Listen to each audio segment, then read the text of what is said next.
Hello Vic, I'm Tia. We have chosen to interview you today as you've been highlighted by the group here at North Peverton Youth Club as an inspiring woman within Somerset. You are so inspiring to us as you have gone through hard experiences and came out the other side. You are also very brave and determined.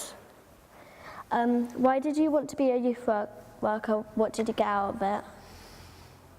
I didn't particularly want to become a youth worker. It just kind of like landed on my feet, really. And I walked into SRYP 8 years ago on doing 4 hours. And here we are. One reason why we find you inspiring that you recently battled cancer, but you are now recovering and back working with us at the youth group.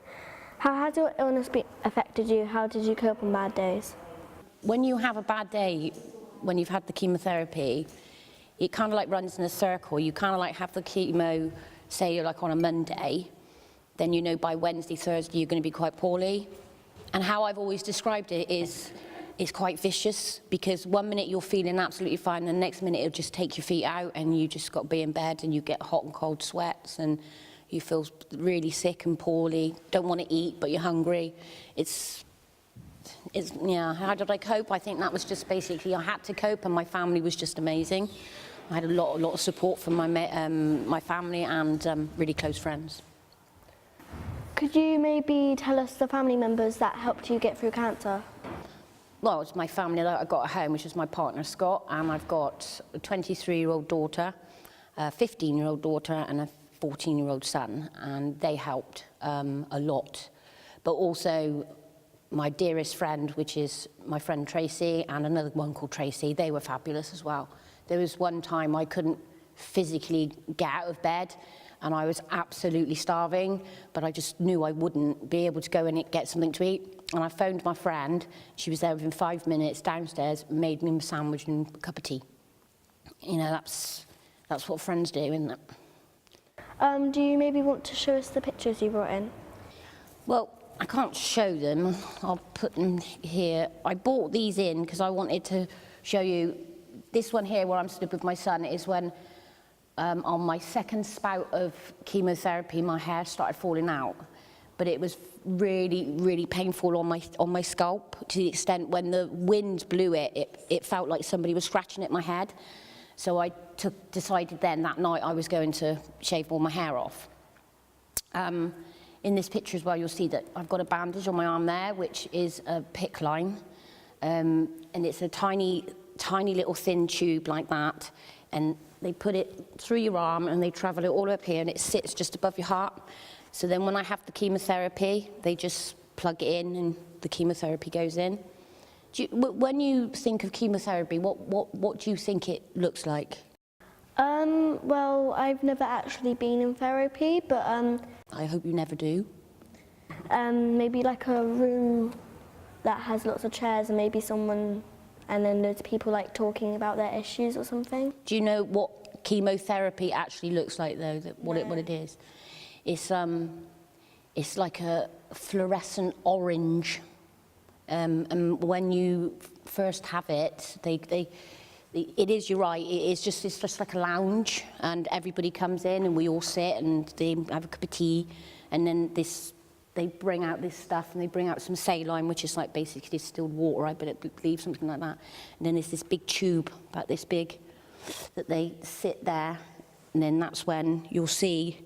And I got to be honest, when I had my first very chemo, I could see that orange coming up to my arm, and I was doing this because I didn't want it to go in, because we all know the effects of chemotherapy. Not everybody loses their hair, not everybody, but I did, as you can see in this picture. I went completely bald.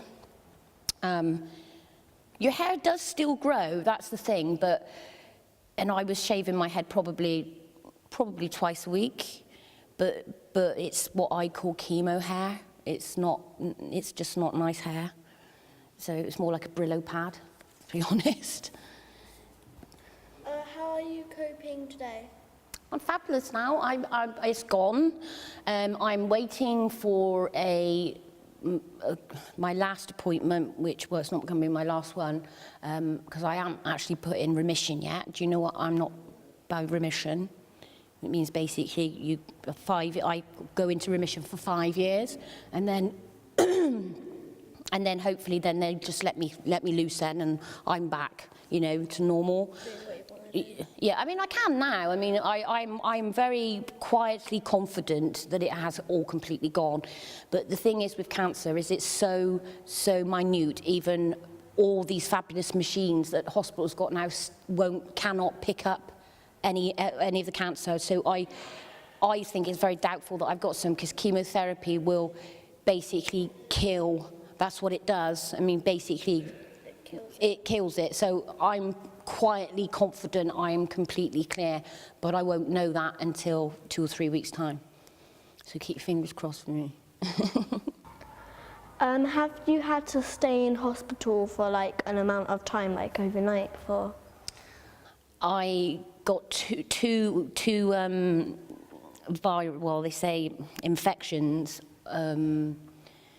whilst I was poorly. First one, I was in for a week, and that one was pretty scary because they thought I might have had to have a full mastectomy. Do you know what a mastectomy is without insulting your intelligence again? No. Basically, you have your breasts removed because of the cancer. Because I got a really bad infection where I had the operation too, and also I didn't just have breast cancer, I had lymph node cancer. Which they took from up here, and I had 4 that was infected, and I had 26 removed.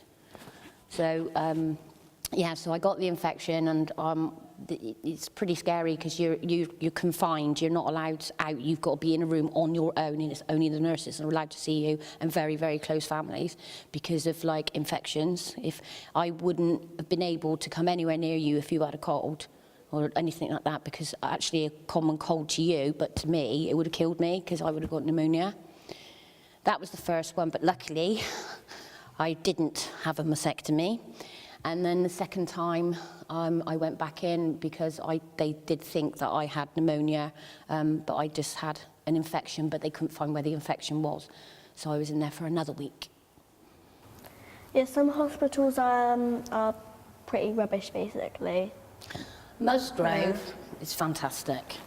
Like A&E is not very good sometimes. No, well, I didn't go through to the A&E. I would have gone straight to the Beacon Centre, which they are fabulous. And I did a party, and I raised some money for them, and I raised 700 and something odd pounds for the Beacon Centre. That's a lot. Yeah, it was good, wasn't it? I thought it was good.